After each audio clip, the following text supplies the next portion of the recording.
प्राचीन समय की बात है, जब पृथ्वी पर भयंकर महामारी और रोगों का प्रकोप था।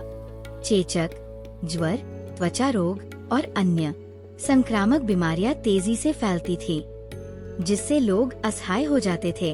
वे देवी देवताओं से प्रार्थना करते, लेकिन कोई भी इन रोगों को पूरी तरह रोक नहीं पा रहा था। ये देख देवी पार्वती को मानव जाति पर दया आई। देवी पार्वती ने जब ध्यान किया, तब उनके तप से एक दिव्य शक्ति उत्पन्न हुई। ये शक्ति एक सुंदर स्त्री रूप में प्रकट हुई, जिनका रूप अद्भुत था। वे पीले वस्त्र धारण किए हुए थे। उनके हाथ में नीम की पत्तियां, ठंडे जल से भरा कलश और एक चांदी की झाड़ू थी। इन वस्तुओं के माध्यम से वे रोगों को दूर करने की शक्ति रखती थी। जब वे पृथ्वी पर आईं, तो जहाँ जहाँ उनका चरण पड़ा, वहाँ बीमार लोग स्वस्थ होने लगे। परंतु ये देखकर ज्वरासुर, जो बुखार और संक्रामक रोगों का दानव था, अत्यंत क्रोधित हुआ। उसने मानवों को रोगग्रस्त करने की प्रतिज्ञा की थी और शीतला माता को चुनौती दी। ज्वरासुर ने कहा, तुम मेरी शक्ति को कभी नष्ट नहीं कर सकती। मैं लोगों को बीमार करने के लिए बना हूँ और कोई भी मुझे रोक नहीं सकता। शीतला माता मुस्कुराई और अपने कलश का ठंडा जल बीमार व्यक्तियों पर छिड़क दिया। उनके स्पर्श मात्र से ही रोगी ठीक होने लगे।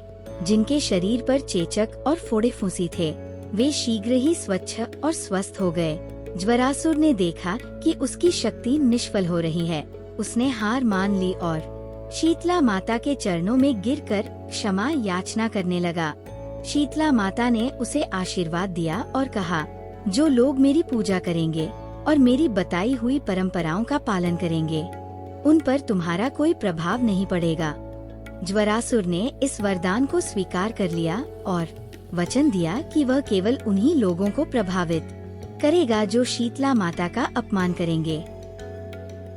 जब भगवान ब्रह्मा, विष्णु और शिव ने शीतला माता की शक्ति को देखा, तुम्हें पृथ्वी पर महामारी और संक्रामक रोगों से रक्षा करने का दायित्व दिया जाता है।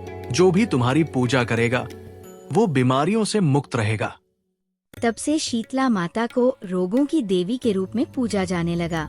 उन्हें एक गधे पर विराजमान दिखाया जाता है, जो उनकी सरलता और सेवा भाव का प्रतीक है। रोग निवारण। शीतला माता की पूजा करने से महामारी और संक्रामक बीमारियां दूर होती है। शीतला शतम परंपरा। इस दिन पका हुआ ठंडा भोजन खाया जाता है और ताजा भोजन बनाने की मनाही होती है, क्योंकि माना जाता है कि माता को ठंडे और शुद्ध भोजन से प्रसन्न किया जाता है।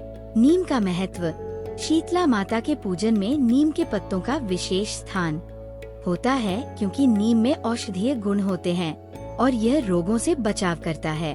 स्त्रियों का विशेष व्रत। महिलाएं अपने परिवार को बीमारियों से बचाने के लिए शीतला माता का व्रत रखती है और उनकी कथा सुनती है। शीतला माता की पूजा विशेष रूप से उत्तर भारत, राजस्थान, गुजरात और पश्चिम बंगाल में होती है। उनकी कृपा से घर में स्वास्थ्य और समृद्धि बनी रहती है।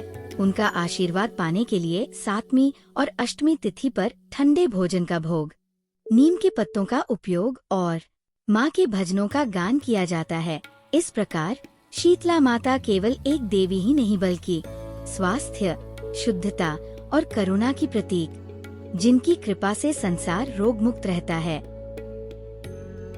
जय शीतला माता।